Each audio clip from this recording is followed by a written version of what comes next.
Greetings, ladies and gentlemen, it's your boy Fried Plantain, and today we're going to be checking out the latest podcast episode of Stabby's World featuring Ari Shafir. This should be very interesting indeed. I believe they're going to be talking about various things, but notably, I believe they're going to be talking about, the Ben Shapiros of the world, certain individuals that subscribe to right-wing politics. If it's your first time on this channel, I'd greatly appreciate if you could tap that like button, comment below, and subscribe for more videos just like this. And now, without further ado, let's go. Dude, I've gotten back and I've noticed that I don't know, but the talking points came and went, and I was never made aware of them. So I could hear somebody referencing something that I don't know, and I'm kind of glad I don't. Yeah. And I'm like, You're like, hey, I haven't seen a new Charlie Kirk video in a while. What's going on? I did hear about that one. Yeah.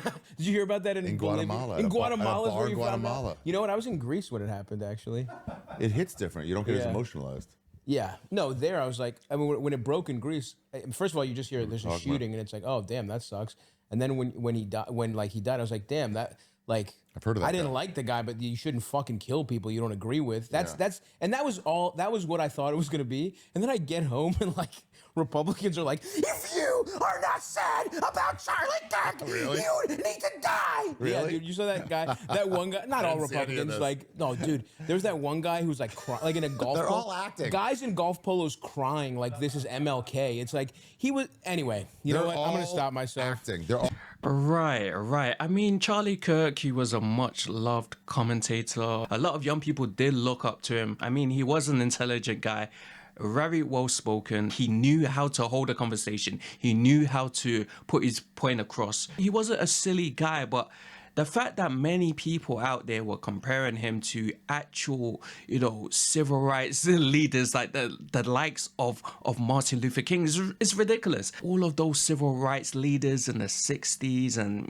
maybe the late 50s, if it wasn't for these guys, a lot of black people wouldn't have rights. A lot of black people would be struggling out there. And I'm not just talking about African Americans. I'm talking about a lot of black people all over the Western world, the whole diaspora. So to act like Charlie Kirk was, even in the same realm as Martin Luther King is preposterous. And I think if you really think about it, even if you are a right-leaning individual, if you really think about it, I mean, it doesn't make any sense whatsoever. So while I do understand that many people were upset by, the shooting, because quite frankly, it was a despicable act, regardless of what you say or what you do, you should be gunned down, literally. Now, I know a lot of people over the past, how many months, people have been saying things like, well, Charlie Kirk always preached about gun rights, so it's poetic justice that he would get shot by a gun. But at the same time, it's like,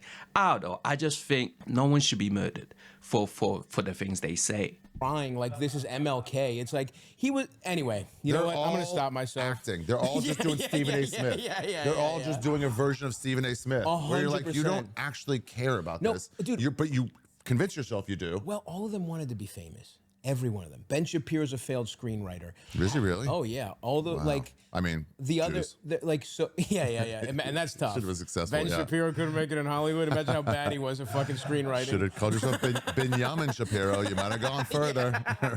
The Ben threw people off. But it's like, and a lot of Ben, like, is this an old black man? I'm not reading all the other names. I don't need to see the last name. But like a lot of conservative online figures or pundits are like failed comedians. How many failed stand-ups become conservative pundits all of a sudden? Pundit. You know what I mean? Such a weird word. Recently, I watched two great movies, Obsession. I'm sure you've heard of these movies, Obsession, and the other one, The Backrooms. The Backrooms, based on the 4chan meme that came out years ago. The guy behind the Backrooms movie, I believe his name is Kane Parsons. Very clearly a gifted individual. Not a lot of directors in their bloody early 20s are making films that are literally shifting landscapes, bro. Like the way people are going on and on about this film.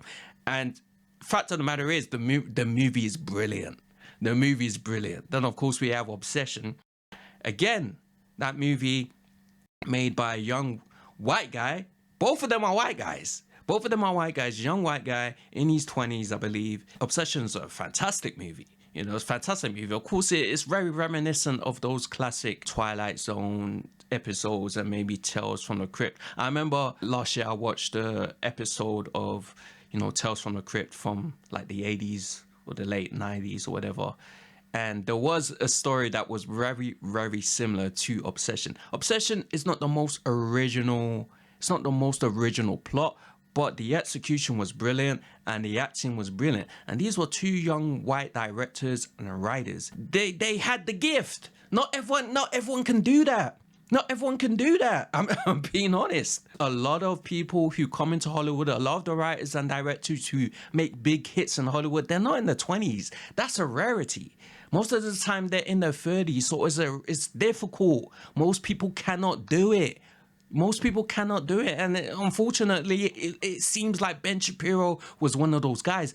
And to be honest, maybe it has something to do with his politics. You got to have empathy. You got to have empathy when you want to be a writer and you want to be a director. You got to know how to work with these bloody actors. And that's why I believe the likes of Ken Parsons and the other guy, they have empathy. They have emotional intelligence. People on the right don't have emotional intelligence. That's just a fact of the matter. They don't have it. That's why they be screaming and literally having a bloody heart attack on the bloody podcast. Oh my gosh, the trans people, I'm sick of them. Like, calm down. Calm down. Let me calm down. It's not that deep. Maybe it was deep 5 years ago, but if you're still harping on about the same topics, like, go outside, bro. Touch some bloody grass. Drink some bloody water. So anyway, it's like, that shit happens all the time. But I remember coming home and being like, Jesus, when you're in Greece, it's like, damn, that's a tragedy. That's sad. And you just go about your day. And then I came home and it was like, they were getting people fired for being like, I didn't like when he said black people, you know, deserve to vote or whatever, you know, don't deserve to vote or whatever. Like the Voting Rights Act is the biggest mistake we've ever made. And it's like, it was actually They're firing people over dude, it. it was kind of schizophrenic because I was like, and obviously I know these people are hypocrites, but it's like, this is exactly what you were mad about. Oh, they do to the a same T. thing. They're such. It's literally the same thing where they were getting people fired for making jokes they didn't like, and it's like, I don't want to. Anyway. I don't want to use slurs on your podcast, Sure, but like, sure. but like, both sides are such. You can bleep it, Eldest. Such. And his mouth too.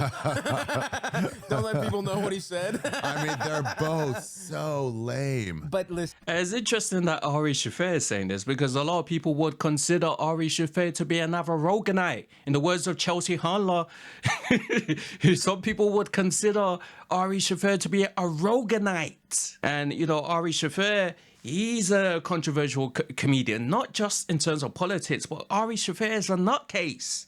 He's had beefs with Bobby Lee in the past. He used to beat up Bobby Lee on a regular basis. Well, that's another story entirely. I believe Ari Shafir, he's known to participate in the wonderful world of LSD.